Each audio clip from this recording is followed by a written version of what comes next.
Today that sun is gonna shine on me, and it's gonna shine on you, my friend.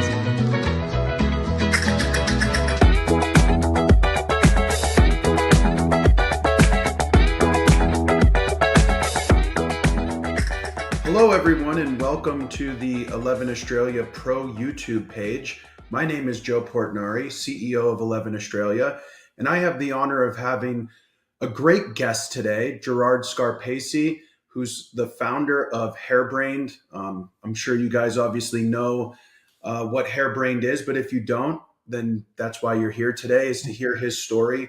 He's got an incredible story. He was a hairdresser who ended up becoming a salon owner. He was, a platform artist for some of the best brands in the industry, wealth of knowledge.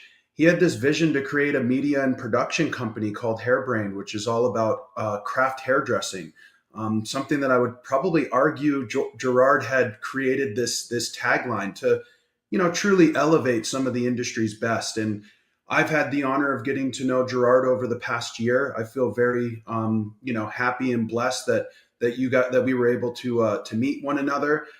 He's been a wealth of knowledge, and he's been an incredible help to our brand, 11 Australia, and our community, and really just helping us amplify our message. So with that being said, Gerard, welcome, and thank you for jumping on. It's going to be a fun chat today, and I'm looking forward to hearing your story.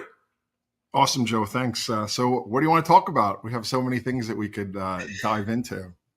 I think from my point of view, and again, I'm not one who typically prepares for these things, because I find that the best conversations happen organically. So my first question is it really just boils down to how'd you tell us your journey of your career? I mean, it's an interesting one, hairdresser. Next thing you know, you're a salon owner. I believe you're from New York City, right? You end up educating for some of the best brands in the industry. And then you have this hairbrained idea. I believe that's where the brand name came from, to start a production and events company on, a media empire that, has been building and scaling. Just kind of walk us through maybe the cliff notes of your journey and ultimately how you got to where you are today. Yeah, totally. I mean, I'll start off with, I'll jump ahead a little bit to Hairbrained, because it's always interesting to me to hear how people describe it. And I was thinking about this before we started, because people always ask, like, can you describe it? And it's interesting to hear your take on it, because it's always evolving. Originally, as you mentioned, I was at the point of starting Hairbrained, I was a full-time educator. I still owned a salon, but I was kind of checked out. I had a manager running the salon, which is never a good thing. I wouldn't recommend to anyone to try to own a salon and have another full-time job. But I was working full-time, running an events academy in New York City, and really started it because social networking, at the time it was called social networking, had just kind of taken off. We're talking about 2005 was the beginning of the ideas. And the co-founder, Randy Taylor, he's another hairdresser. He was working as an educator on my team. I was the artistic director. He was one of the educators. He's like, social media, we got to, social networking, media part wasn't added yet. Social networking, we got to dive into this. And it's a great way to promote the academy. So, it started out as just a vehicle to promote these live classes that were happening. And then pretty quickly we realized that when you start getting people's attention, especially in the social networking era, it was about connecting hairdressers to each other. And what we realized quickly was we could never make enough content to keep people engaged. So we started to just curate their content and show it to each other. And that was like the real kind of beginnings of Hairbrained. It was like a curation so hairdressers could see each other, see different educators, and so forth. And we were making less and less original content. We started off making content in 2005. I wouldn't even go into the specifics of it, but Randy would just kind of film me doing a demo, and we put that out there. Then we switched our focus to everyone else was making their own little pieces. And at that time, it was really just photos. So we started with video. There was no platforms to put video on per se. So we switched to photos. So we were showing hairdressers photos, and then they were building relationships that way, networking with each other. Then because of where we are today, it had to switch back to video. you know? And now it's switching back to, as you said, we're producing tons of our own content and our own video. And again, I won't bore anyone with the details, but the way Meta has changed, they won't allow a platform like Hairbrained to repost too much of other people's content. Like we always thought, wow, this is great, where we have everyone's attention and we're showing and exposing people to each other. And then Facebook, for whatever reason, said, oh no, that's a bad thing. You can only do this if you put up your own original content. So I know I skipped ahead there, but it just really got, when you were doing the description, I was really thinking it really is interesting. And of course, you mentioned events, which also we started in these live classrooms, and the goal was to promote our classes at first. And then we realized all our friends who were out there who were educators were like, hey, can I do that too? Can I mention I have a class here? Because there was no place to do it. You know, if you didn't have a big sales team supporting you, it was kind of hard to say, hey, I have a class here, I have a class there. And here we are all these years later, back to creating content and promoting events. Sometimes I think maybe we should have just stuck to it the whole time. But, you know, as the landscape changes, you have to kind of respond to it. I know I jumped ahead there, but I couldn't help myself. Well, and you know, you touched upon some interesting things, and it got me thinking, right? And I think one thing that I find extremely unique about yourself, right, as the leader of your company alongside your co-founder Randy, you guys are always willing to pivot, evolve, go back to an old idea, recycle it, and make it fresh and new. How is that? Are you just born with that, or is that a strategic? I think it comes from being a hairdresser, right? If you, as I have, worked behind the chair doing 50 haircuts a week. I always specialized in haircutting, so I was never a colorist because back to what you said, I started out in a great place. I started with Sassoons, and I trained there, and I worked there as a stylist and educator. And early on, they make you choose one or the other. So, you know, at certain points in my career, I was doing 50 haircuts a week. And I'd look around, and even at a great company like Sassoons, there were some people who did the same 4 or 5 haircuts over and over and over and over. And they might have done them really well, but I was kind of, you know, always trying to reinvent everything and break the rules, so to speak. Even at Sassoons, I wasn't always following the patterns I should and doing the things that I should be doing. So I think for me, it's just a natural expression of being behind the chair, doing, you know, I almost thought of it almost as problem solving, really. Like, you know, let me try to understand, even if there's not a technique that fits for what this person's looking for, what's their problem and how can I solve it? And then Randy was always very tech savvy, especially for a hairdresser going back to the mid 2000s. So he was always evolving with the newest gadgets and things like that. So I think it's that combination of us both being hairdressers, him introducing me to the tech world and kind of introducing me to ideas and how to kind of constantly pivot, I guess was the term that we learned from the tech world, you know? And I was like, well, I do that from client to client, you know, or from appointment to appointment. So it seemed like a natural fit. And there's also this, hate to be bored, you know, I don't think I'm an ADD person, but I think I have some of those tendencies. Like if something's boring to me, I just move on immediately.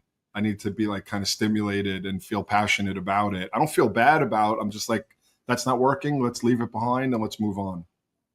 So interesting. And I mean, obviously a lot of the listeners today that are going to be jumping on and hearing this chat, they're hairdressers, right? I would hope. How interesting is it that you can take principles from hairdressing into building your business model, which has been a very, very successful brand. And you're kind of going back to the starting point and saying, Joe, a lot of the stuff I did in the salon, I'm kind of applying that same methodology into being a business professional running this company Hairbrained. I mean, it's pretty incredible. So I guess that kind of shifts me to, you know, for the hairdressers watching and tuning in today, you know, what's the message from Gerard and Hairbrained and your team and your crew? Like, you know, obviously the industry is always changing and evolving. You know, where do you see it at right now? And what's kind of a message to them that could maybe help let them latch onto to take them to the next level and move forward with the way things have been evolving and changing in this professional hair industry? I mean, hey, it's a deep question. And I don't, you know, I wish I had like one set, like little one-liner that could help people, but I don't. I would say that when I came into the industry, I had a pretty clear path. at that point. I started, this is my 34th year as a pro hairdresser, from school to working at Sassoon's, et cetera. And I had a clear path where um, I used to be able to kind of look in magazines, which we barely have anymore, trade magazines. And I saw one thing in common in a lot of the work that I liked. There was this like trace back to Sassoon, one way or another. People had worked there, trained there, or honored that. And I said, okay, well, I guess that's what you do. You follow this path. And then, when I got the job there, I saw that there was a path. Okay, you take this company as far as you can, and then you either, kind of become someone instrumental in this company, or you go off and you start your own company. And I'm all overly simplifying it, but there were like these clear paths, and there were like, you're young, you don't know anything, you have to kind of assist and apprentice and pay your dues is the term I'm looking for. And maybe 5, 6, 7 years in, you'll start to get some good opportunities. I knew I wasn't going to make any money. I came into it knowing that there wasn't going to be any money for a few years. It was like that's where the craft part comes from. Like the traditional craft, you've got this apprentice phase, and then you've got this journeyman phase, and then you've got this master phase. So for me, there was this path to mastery. And I was like, hey, if I put my head down and really focus on this for 8 to 10 years. Now, remember, I'm only 18. So 8 to 10 years, it's like, you don't even know what that means. That's like half your life. I'm just like, hey, I'll just do whatever it takes. And before I know it, I put my head up, and it's been 10 years, and I'm teaching full time in a Sassoon academy, and I've got connections to hairdressers all over the world. I've lived in different cities around the world. And I'm like, okay, well, now I must either become someone important in this company or move on and do something of my own. So I guess what I'm trying to get at is the paths aren't as clear anymore, but there's more opportunity at the same time. So, back in those days as an 18-year-old, I couldn't just really figure out how to do an engaging reel, get millions of followers, and kind of build my own brand by the time I'm 21. It just wasn't possible, where we hear about that happening all the time now. So I think, long story short, it's to adapt to the change, figure out what motivates and inspires you. I still believe in mentorship, whether it be, and I think if we think about the old idea of mentorship, you have to be right next to a person and they're showing you everything that they know, where, there's a lot of digital mentorship these days. I was just at Premiere Orlando a few weeks, I don't know, last week or whenever that was. And, either coming up to myself or coming up to our creative director, Jacob Kahn, I see all these people, who think of these people they've never met as a mentor in a way, and saying, I've learned this from you, I've learned that from you. And like, it's, I don't know what the word is. It's almost like they don't know you, and you didn't even know you were their mentor, but in some respect, because of these digital opportunities, you became a mentor. So I love that. I don't know if that answers the question, but No, I think it gives a lot of food for thought, right? And I think, to your point, there is no magic bullet. So you got to you got to kind of break down some of the things that you were saying, because there's a lot of advice there, right? Mentorship, understanding that there's a tremendous amount of opportunity in today's space opposed to the way it was in the past. I think you talked a lot about being a young guy trying to, make a name for yourself. And in those days, it was like, put your head down, young fella, and keep working, because it's going to take you a long time to get there. Where now we're seeing people where age doesn't even matter. It's just, how hungry are you, and can you figure out a way to market yourself? I love the mentorship piece, and I find that fascinating. That you're right. In the old days, you had to tap someone on the shoulder and say, can you mentor me? Nowadays, you can actually find somebody online like a Jacob Kahn, and he becomes your mentor, and you want to cut hair like him. I think the word I was looking for is like anonymous mentoring. You know what I mean? Like, you don't even know that you're someone's mentor, but you're, making a big impact on them. So those of you listening out here, make sure that your presence is positive, right? Because just as equally as being an anonymous mentor, you could have negative impact if you're not conscious of how you're portraying yourself in the the advice you're giving people. So I think it's a good thing to give us all an inventory check to say, let's be positive out there, because people are starving for somebody to show them the way. We certainly see that, because you can fall into a trap with social digital where, you can see something's getting traction and then you try to like jump on that thing, whether it's really about you or not, and I don't mean to pick on it, but how many people have we seen are business coaches now, or, and maybe they should be, maybe they shouldn't be, but because they want the opportunity, they're kind of jumping on this opportunity.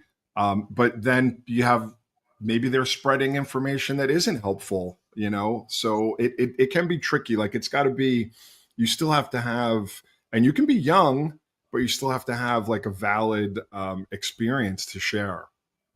Love it. No, you're so right. And it kind of leads me to this, and this has been a fascinating one. And I think I'm still trying to define this, and maybe this is the beauty of it. But when I think of craft, right? Because you talk about craft hairdressing, it takes me to all different places, because I think craft can live in any sort of artistic ability, right? No, whether you're a fashion designer, interior designer, a music producer, making beer, making wine, like craft is such an interesting term. And so I'm curious, what does that mean to you? And how does a hairdresser become a craft hairdresser? Like what do they have to be a craft hairdresser? I mean, this is an interesting one because, as you mentioned, I do like to think that I coined that term, and it came out of a phone call that some of us were having maybe a decade ago, where we were talking about, I don't even remember who the person was, but someone who maybe we were going to feature something from them. And I said, and it just came out, I'm like, but are they a craft hairdresser? And it was like, wait, what does that mean? So now something kind of came out, and I didn't even know exactly what I meant by it. But now I've had, I don't know, 10 or 15 years to figure out what it means. And I think what it means is, you put the work with your hands first, meaning there's a lot of great reasons to be a hairdresser. Some of them we've discussed already. You're ambitious, you like people, you want to make people feel good, you want to make people beautiful, but for someone who really is in that mindset of a craft hairdresser, myself included over the years, the first thing that motivates me to do hair is to create something with my hands. It doesn't mean you have to be good at it. I think, people along the lines thought it was like a snobbery thing. I remember having people that I thought were great hairdressers tell me, well, I don't know if I can, like we'd say, hey, why don't you join us for a teach? And well, I'm not really a craft hairdresser. Do I belong on that stage? And I'd be like, what do you mean? They thought like it meant you had to do things a certain way, whether it was like you came from Sassoon or Bumble or Tony and Guy or these kind of houses of education, and you had like a validated stamp. But I never really meant it that way. It meant that when you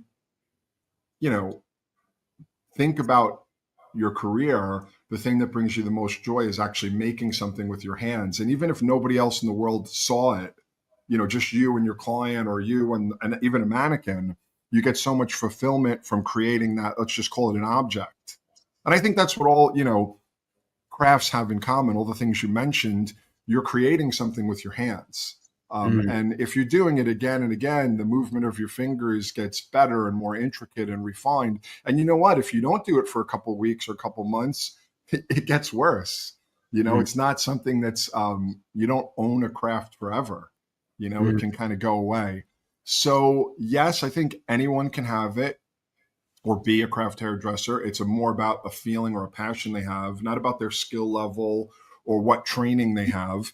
It doesn't diminish any of the other things, but they don't come first. Like for me, of course I want to make my clients feel beautiful or my models feel beautiful or whatever, but that's not really what motivates me. It's not the number one reason. It's actually doing something with my hands, seeing how it works out, adjusting it, so that's the craft aspect for me. Yeah, interesting. It sounds like it's like an infinite mindset, right? It's not finite. You're constantly searching for that next level, but it's the creation aspect. It's really funny that you mentioned that. There's this philosophy like the infinite game, and I've tried to use that in the building of Hairbrained as a business, where it's not a zero-sum game, it's an infinite game. And so there's no win or lose. It's just keep bringing more players onto the field. So, as you go through your first ride, you keep bringing more. The goal is to keep the game going infinitely, because how do you win at craft hairdressing, or how do you win at any kind of business? You know what I mean? You win by having a long, everlasting career and possibly passing that down to another generation and another generation. So infinite is a great word. I find it interesting that you mentioned that, because I kind of see that's what's going on, at least from my point of view, with this this role that you have for Jacob Kahn, right? Mm-hmm. It appears to me, and again, I don't know his story as well as you, so please excuse me if I'm getting this one wrong, but I believe that what I remember you mentioning to me was Jacob was the guy that was at every class, right? He was that hungry student. Next thing you know, he becomes a mega star in this industry. I mean, this guy is like best in the business now, and yet he's got this ridiculous, passion for helping others, but which I find very in common with you. But obviously, he's got a tremendous respect for you, and I mean, not to speak for him, but he probably looks at you as his mentor, right? So, is that fair to say, Gerard, that you've kind of identified Jacob as somebody who is the next generation, and you're kind of bringing that into the fold, and that was the reason for having him become part of a role? Or did I completely get that No, wrong? I think absolutely. I mean, again, as you said, I won't speak for Jacob, but I'll speak for myself. I mean, I know him since the time he was a young hairdresser. I admired his passion, him turning up at different classes, him being vocal in questions and trying to learn how to be better, him jumping on opportunities to grow himself. And yeah, I do see him. I don't know. I still, as I said, I have clients. I'll still create some content and still do education, but I do think of like Vidal, and yeah, I never heard him say this, but I've heard it. Like, he knew when it was time to let other people, do the hair and be the artistic directors and move on. So I've always thought, I don't want to be, and I'm in my early 50s now, about to turn 53, which I think is still fairly young, but I don't think that it has to be me in front of the audience all the time. So yes, I do feel like, there is a kind of passing of the torch there. And I do think that Jacob is the right person for it, for Hairbrained, for sure. I love that. It'll be fun to watch that journey go on. Um, I guess my other observation and question for you is, it appears to me that you have a massive network. Mm. Like, you might have the biggest network I know out of anybody in the business, as far as, I mean, not only do you have a lot of people that that are hairdressers, from Mhm. owning salons, everyday stylists, to some of the best performers and best educators on the planet, but you have deep relationships with distributors, with executives at that are running manufacturing brands. I mean, it's really quite impressive that you've been able to build a network across all those verticals, and I don't know too many people who have been able to do that. So can you speak to me a little bit about your network, the Mhm. people that you've been able to associate yourself with, and do you kind of have a reason or an idea of how you were able to create all these incredible relationships? Yeah, I mean, as I mentioned, I started young. I got into this industry at 18.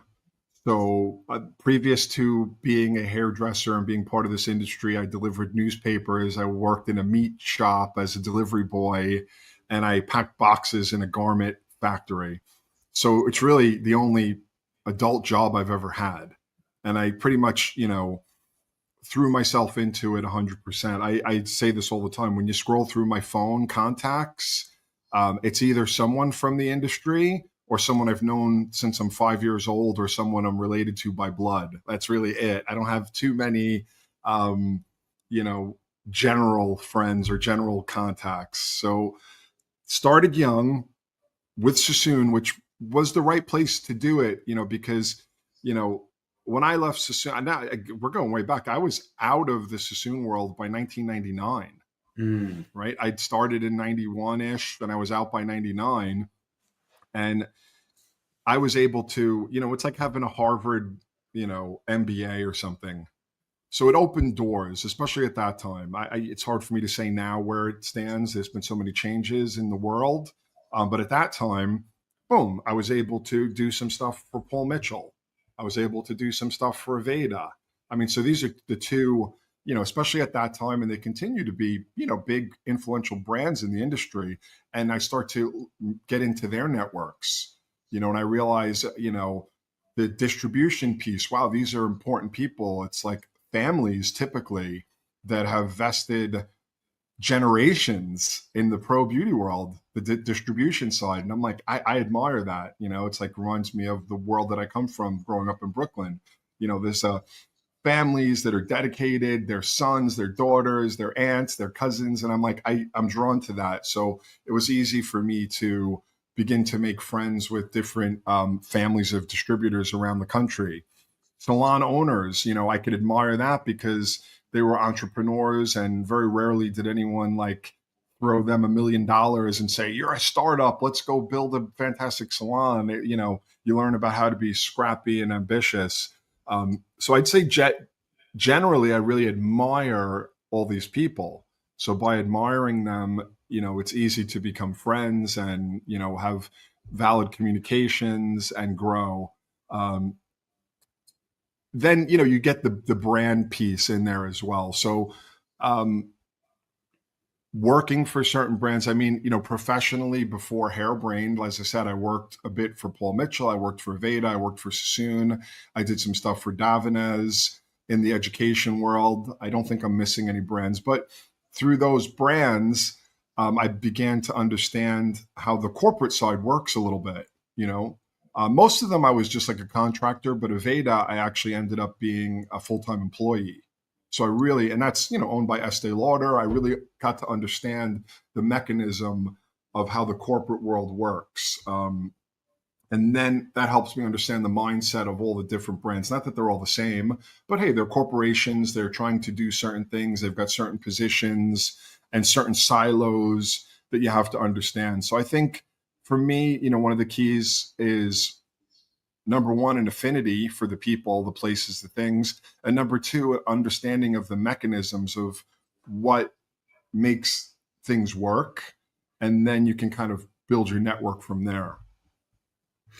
Yeah, I think that's great advice. And I think to your point, it is vast, right? So it's time really. I mean, you've had a lot of time in the game to build your network.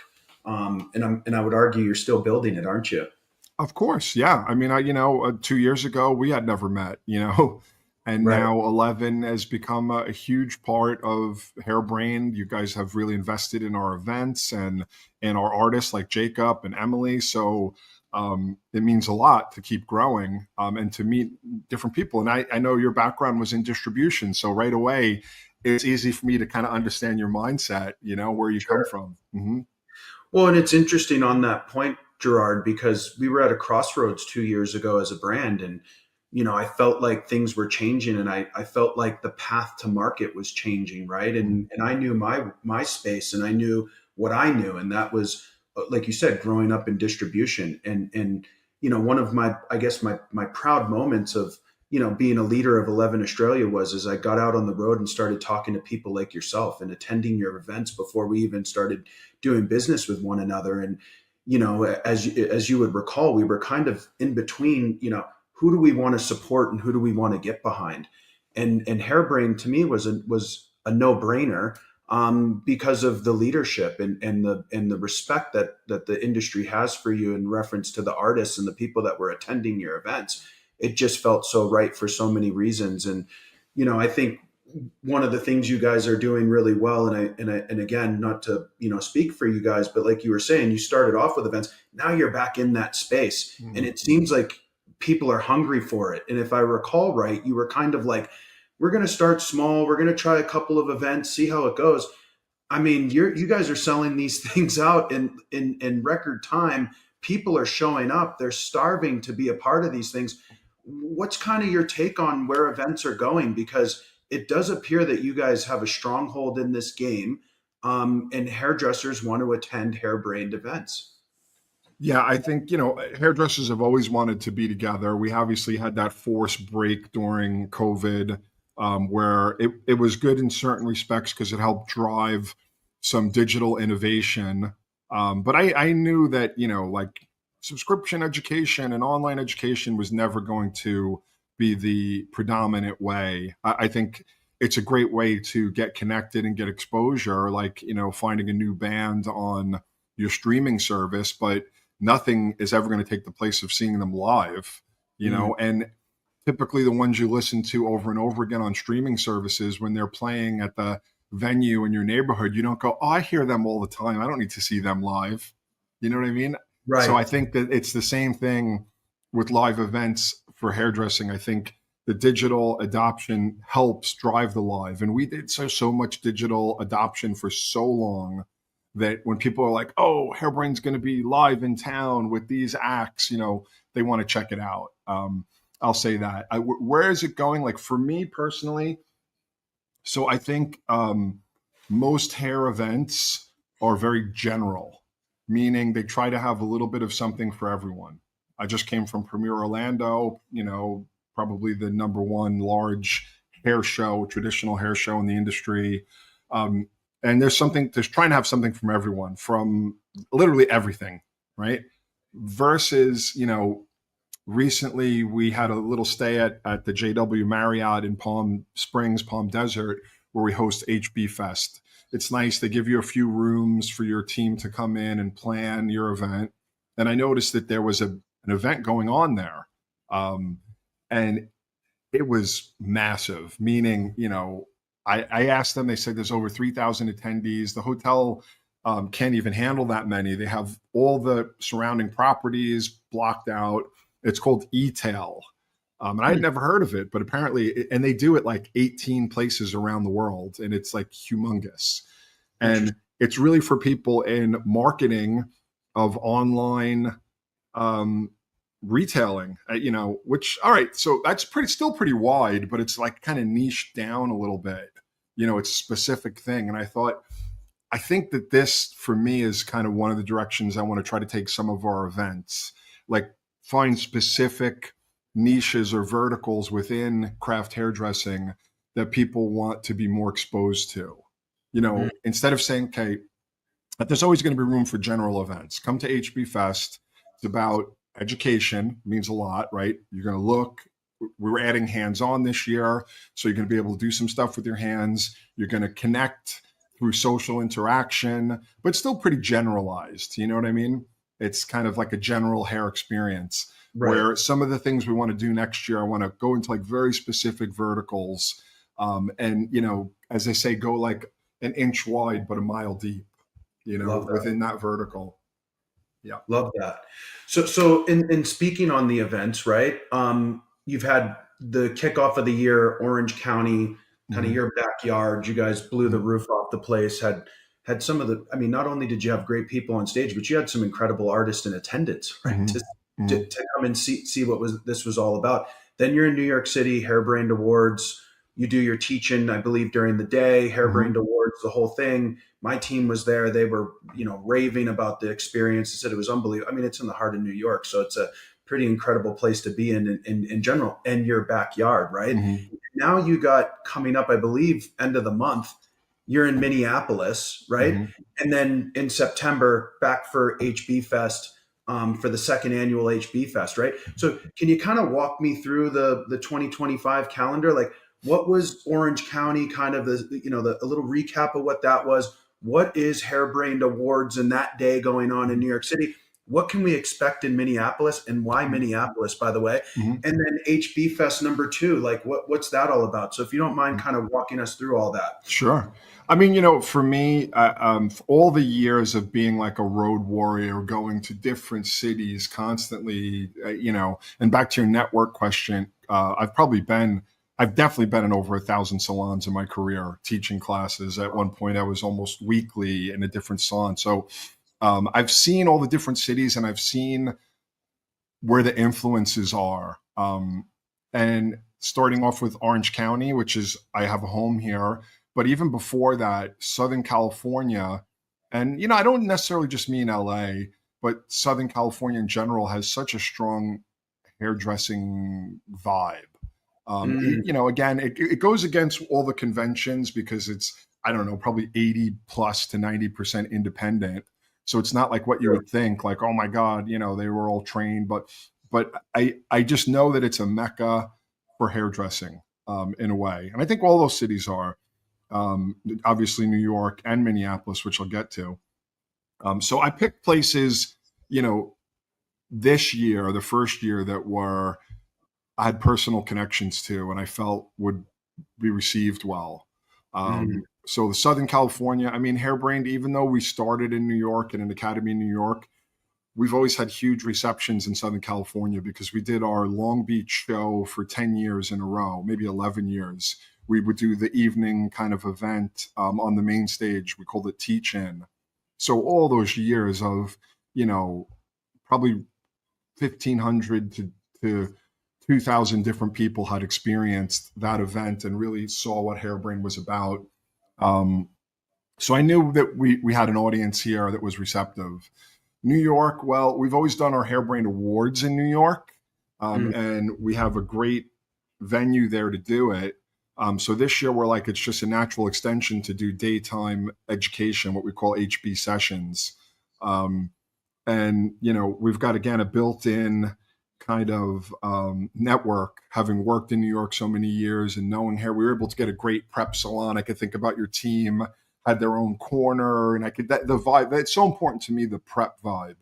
That's almost to me the bigger payoff than anything.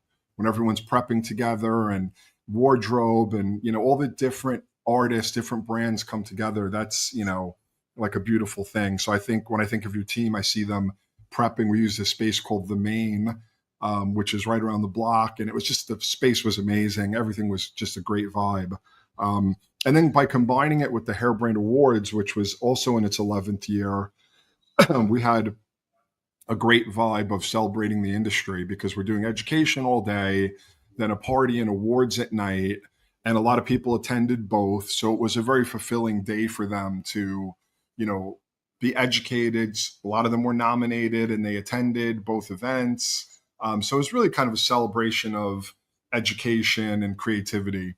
Now, Minneapolis is our next HB Sessions venue. And again, having traveled around the country, Minneapolis was one of those places that, okay, you always hear of it as a city. Maybe it's not like the top 3 cities that you think of in the US, but from a hairdressing point of view, so many brands have been born there, have their headquarters there.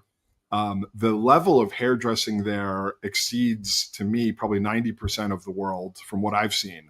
And it's usually just a couple of key players who maybe in the 70s, maybe in the 80s, opened a salon, trained 40, 50, 100 people. Those people went out, opened a few more salons. Atlanta's another city like that. Yeah.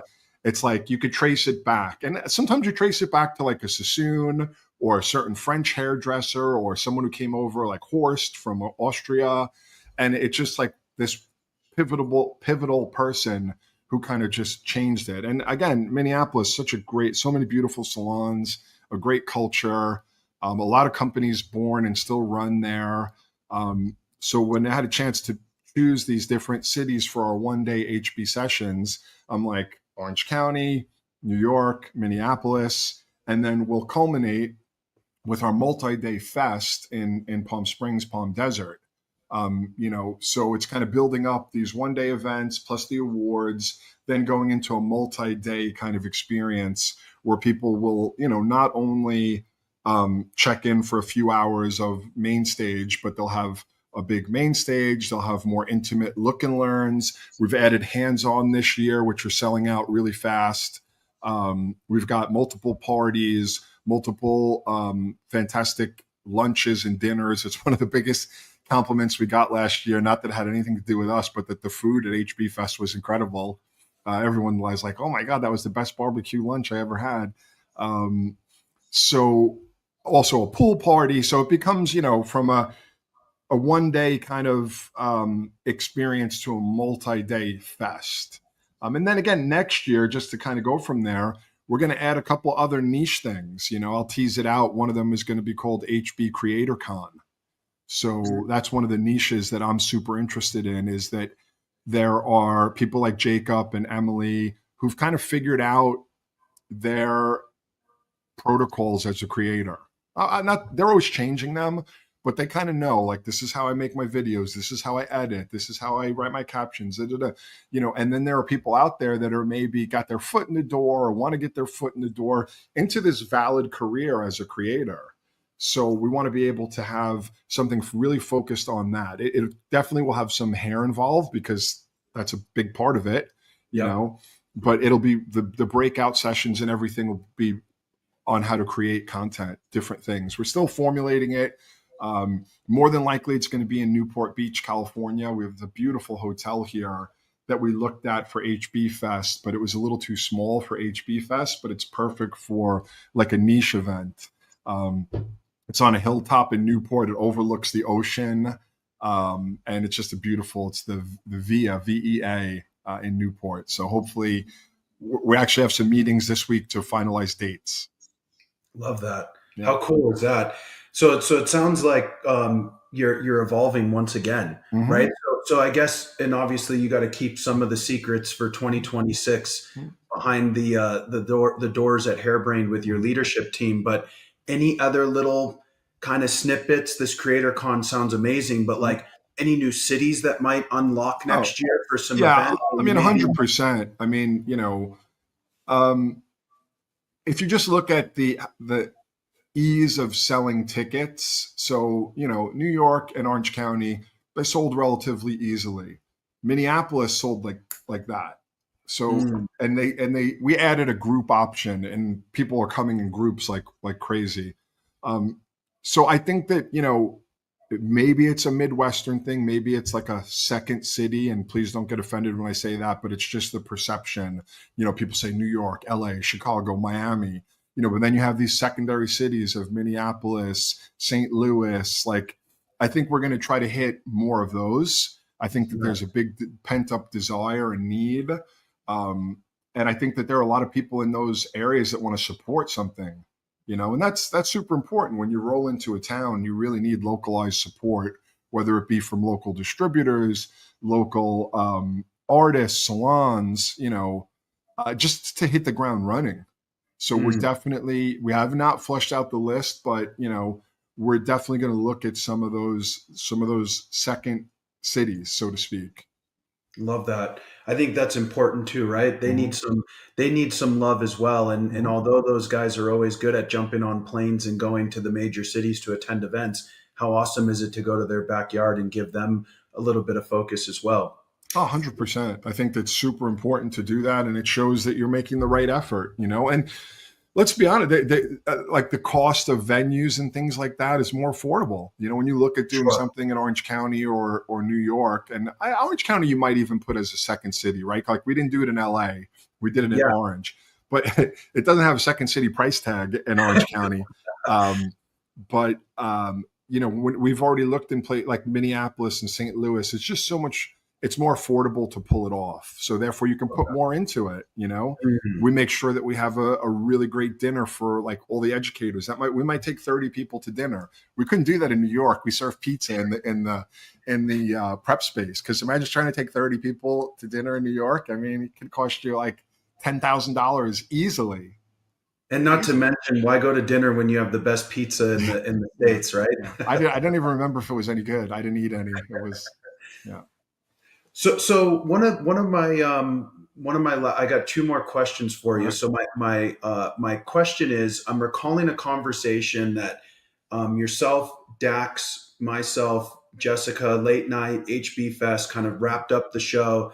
And Dax made a comment and he goes, the thing I love about Gerard and Hairbrained, I mean, Gerard is a true hair historian, and I'd never really heard that term. And next thing you know, you guys start going deep on that conversation. As someone who's not a hairdresser, I'm listening to all of this and I'm going, how fascinating is that? And it kind of made me sit back and ponder on how many hairdressers are doing doing this that maybe don't know the history, right? So just curious, was that just something that have you always been kind of a history buff and that just kind of moved into hairdressing? But just kind of enlighten me a little bit on that whole thing, because I think that's an interesting thing to be coined as. I mean, I'm 100% a history buff. I mean, I read history all the time. I'm reading I listened to if anyone's looking for an incredible podcast about history that's actually funny and entertaining, it's called The Rest is History. It's these two English historians that they guys put out so much content. It's insane. They do 3 podcasts a week at least, and they go so deep into everything and make it so entertaining. But I love Roman history. I love American history. I just love history in general. I think if you don't know your history, you're doomed to repeat it. It's kind of a famous saying. So, if you don't know what the mistakes were or how things were done. Now, to your point, and I've always been, I guess, a bit pragmatic, and I always kind of believe, well, if it's been done, it's probably been, especially with your hands, it's probably been done before. So it always kind of, when I'd see people feel that maybe they, or even say that they created something with hair, usually someone else had done it at some point, or a system, like the new system to teach you how to do this, this, or that. You can kind of peel back the onion, and you can always find that system to some degree, as long as it's not, about a new technological advancement in terms of chemicals and things like that. Well, maybe that hasn't been done before, but the things that people do with their hands, listen, as long as people have had hair, they've had to cut it, So I can imagine you go back to cavemen or Neanderthals or whatever, they had to figure out some way to get it out of their eyes. So, Sure. it's like, there's a lot of history there. So yes, I love history. I love our craft. And, I like the people that have done it. There's so many characters who've done so many cool things, that to know a little bit about them. And really all you have to do is just peel back a little bit, I think I'm fortunate. I'm kind of at that, even though I'm in my 50s, I think I'm in a younger mindset, but I did live through the transition from print media to kind of digital media. And a lot of the valuable print media I still have, whether they be, books from the Sassoon world, books from the Bumble world, books from the Tony and Guy world, like these really kind of influential companies that also kind of respected the history. So I was able to grab a bit from all of those and kind of put it together.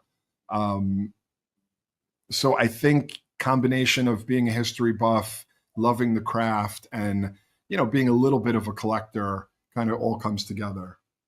I love that. Yeah. Yeah, really cool. I'll make sure I check out that podcast. If you look behind me, that's like a little bust of Julius Caesar, actually, just to prove that I'm not, I got that at the Coliseum, and it's actually made out of orange plastic, which I thought was kind of ironic. Yeah, how cool. So Gerard, final question for you. 11 Australia Hairbrained partnership. From our point of view, we couldn't have picked a better partner. We absolutely love working with you guys. But I'm curious, what does that partnership look like for you? Well, a couple of things. The first thing I think is I've always felt kind of a kinship with the Australian hairdressing community. I've been there, and I think that there's definitely a strong craft hairdresser vibe in Australia. And like I said, it probably traces back to a few key people kind of spreading that vibe. And I think that connection is strong, and I've always wanted it to be stronger. I think the brands and the hairdressers that come out of 11 are definitely, that come out of Australia, like 11, are definitely elevated. And the people involved, whether it be Joey Scandizzo, Andrew O'Toole, they're people that I've always kind of admired. So it's great to be connected to that. The product itself is phenomenal. From when you guys first sent it along, because that's important to us. It's got to be something that I like, and I definitely do. I'm a big spray wax guy, so when I got the kind of the dry wax, spray wax stuff, I was like, oh, thank God, it's fantastic, because it's something I kind of use on everything. I just love that kind of texture and the cast that it creates, as well as all the other products. So being Australian born, having the leadership and the creative direction of people that I really admire, and making great product, amazing. And then when I got to meet, as I said, the corporate leadership, I was really impressed with the vision that you guys have, the openness to doing things in a different way. I mean, I think as we've said, being open, I think right now for a brand to get like the hybrid idea, meaning, yes, you've got some of your own great people, but like organizations like Hairbrained and other, we also have great people. And is there a way to bring those together instead of it being, it must be everything's our way, this is our time, our segment? I think that there's a lot to be said there. To having kind of affiliate type partnerships. And I don't mean affiliate in terms of retail. I mean in terms of, hey, we want to work with Jacob on this show or this piece of content, or we want to work with Emily or a different person here and there. I think that's really wise. So it shows that you guys are forward thinking, understand the market, make great products, and have great leadership. So all those things, make it a really attractive partnership to us. And the last thing I'll say is having the vision to think long term. Meaning you did something that a lot of people in your position don't do. You kind of showed up somewhat unannounced to things to see like what we were doing, what was going on, and kind of catch us in a real state. As opposed to like, let's set up an official Zoom and you can give us a proposal, which is all great, but it showed that there was a different mindset, that you were personally vested, like, I'm going to take my own personal time and see if this is worth it for my brand. As opposed to, well, we just have our Zoom at 9:45 on Tuesday, and it showed a different level of commitment. And then I guess we did a good job of showing you what we were about, and then you were pretty forthright in saying, if we're going to do this, we want to go deep, as opposed to let's just dip our toe in the water. It's one of those things where the deeper you go, the more exposure you get, the more connection, the more value. So all those things for us make it a great partnership. Well, I mean, you said it perfectly, and the sentiment is the same. And I'd like to thank you personally. It's been really exciting getting to know you and Gordon and Mary and Jacob and Emily, and I mean the list goes on. Randy, what a great team, and we're looking forward to the future. We got a lot of events ahead of us, don't we, Gerard? And yes, I'd like to also give a special shout out to one of my friends, Ryan Teal. He was the connector who brought us together. Thank you, Ryan. There you go. Talk about the network. Ryan, I first met, 25 plus years ago when we were both like doing things for Paul Mitchell. Right. So, again, these connections go on, and they offer so much value. They really do. And I think we're on to something, Gerard. I genuinely feel that way. And I know the team does as well. So thank you for your time today, and looking forward to this, seeing where this partnership takes us. And it's been fun so far, and we're just getting started, right? So all the best to you and your team. And thank you again for jumping on with us. Awesome. It's been a pleasure. Thanks.